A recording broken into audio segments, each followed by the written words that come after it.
હે રાજા, તમારે ત્યાં એક નહીં 4 દીકરા થવાના છે, પણ એનું એ કારણ છે, કારણ બહુ મોટું છે એનું. માછલી વિયાણી દરિયાને બે, શ્રવણ રિયો એની માને પે, કાળી પછેડીને ભમરિયાળી થાય, શ્રવણ જન્મો કાળી પછેડીને ભમરિયાળી થાય.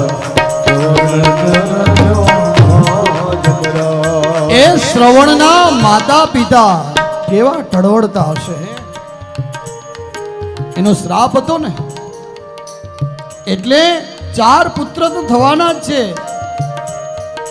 પણ ગુરુએ જગાડ્યો છે કે 4 4 4 4, એક નહીં.